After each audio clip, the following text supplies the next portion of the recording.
अस्सलाम अलैकुम। माहिरीन का कहना है कि रोस अमरीकी तरबियत याफ्ता अफगान कमांडोज भर्ती कर रहा है। फ्रंटियर पोस्ट के जरिया तहरीर करदा मास्को का APP रोस हज़ारों साबिक इलियट अफगान कमांडोज को माहाना $1,500 की मुस्तकिल अदायगियों की पेशकश के साथ गैर मुल्की लश्कर की तरफ राग़िब करना चाहता। CIA के रिटायर्ड अफसर माइकल मिलरॉय, हमने इन अफराद को अपने वादे के मुताबिक नहीं निकाला और अब ये घर घर आ रहे हैं।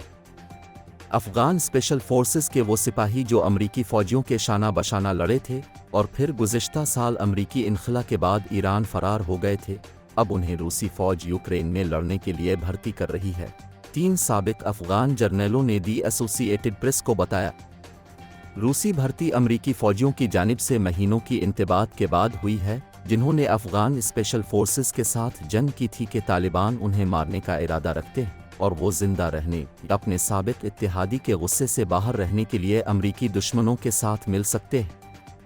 अगस्त में GOP की कांग्रेस की एक रिपोर्ट ने ख़ास तौर पर इस खतरे से खबरदार किया था कि अफगान कमांडोज, जो कि अमरीकी नेवी सील्स और आर्मी ग्रीन बिरेट्स के ज़रिए तरबियत याफ्ता हैं, दाइश ग्रुप, ईरान अरोस को अमरीकी हिकमत अमली के बारे में मालूमात देना ख़त्म कर सकते हैं। उन्हें अफ़गानिस्तान में खिदमात अंजाम देने वाले CIA के एक रिटायर्ड अफसर माइकल मिलरॉय ने कहा, हमने इन अफराद को अपने वादे के मुताबिक नहीं निकाला और अब ये घर वापस आ रहे हैं। उन्होंने मज़ीद कहा कि अफ़गान कमांडोज इंतहाई हुनरमंद, ज़बरदस्त जंगजू हैं। मैं उन्हें किसी भी मैदान जंग में नहीं देखना चाहता, वाज़े तौर पर, लेकिन यकीनी तौर पर यूक्रेनियों से लड़ना नहीं चाहता। रूस की वज़ारत दिफा ने तबसरा करने की दरख्वास्त का जवाब नहीं दिया। यूगिनी प्रिगोजन के तर्जुमान, जिन्होंने हाल ही में वैगनर ग्रुप के बानी होने का एतराफ़ किया, साबिक अफ़गान फ़ौजियों को भर्ती करने की जारी कोशिशों के ख्याल को पागल बकवास करार देकर मुस्तरद कर दिया। अमरीकी महकमा दिफा ने भी तबसरा करने की दरख्वास्त का जवाब नहीं दिया, लेकिन एक सीनियर अहलकार ने मशवरा दिया कि ये भर्ती हैरान कुन नहीं है क्योंकि वैगनर कई दूसरे ममालिक में फ़ौजियों को साइन अप करने की कोशिश कर रहा है। हमने सोचा कि वो हमारे लिए कोई ख़ास प्रोग्राम बना सकते हैं, लेकिन किसी ने हमारे बारे में सोचा तक नहीं, साबिक कमांडो ने कहा, जिसने नाम जाहिर न करने की दरख्वास्त की क्योंकि वो अपने और अपने ख़ानदान के लिए खौफज़दा है।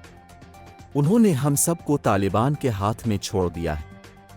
कमांडो ने कहा कि उसकी पेशकश में खुद के साथ साथ उसके 3 बच्चों और बीवी के लिए भी रूसी वीज़ा शामिल है, जो अब भी अफ़गानिस्तान में है। दीगर को ईरान में अपने वीज़ों में तौसी की पेशकश की गई है। उन्होंने कहा कि वो ये देखने का इंतज़ार कर रहे हैं कि व्हाट्सएप ग्रुप्स में मौजूद दूसरे क्या फ़ैसला करते हैं, लेकिन उनके ख्याल में बहुत से लोग डील कर लेंगे। अफ़गान फ़ौज के साबिक सरबराह अली ज़ई ने कहा कि रूसी भर्ती की ज़्यादातर कोशिशें तेहरान और मशहद पर मरकूज़ हैं, जो अफ़गान सरहद के करीब एक शहर है जहाँ से बहुत से लोग फ़रार हो चुके हैं।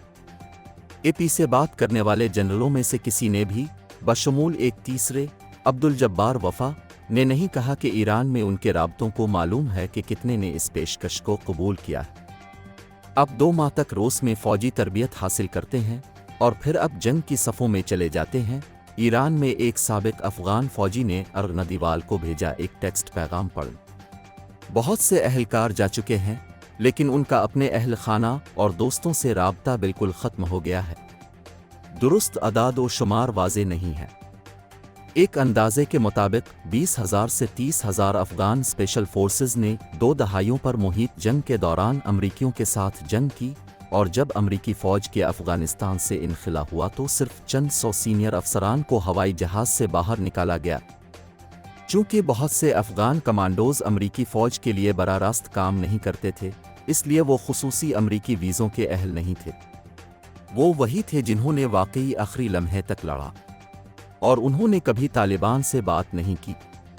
उन्होंने कभी मुज़ाकरात नहीं किए। अली ज़ई ने कहा, उन्हें पीछे छोड़ना सबसे बड़ी गलती है।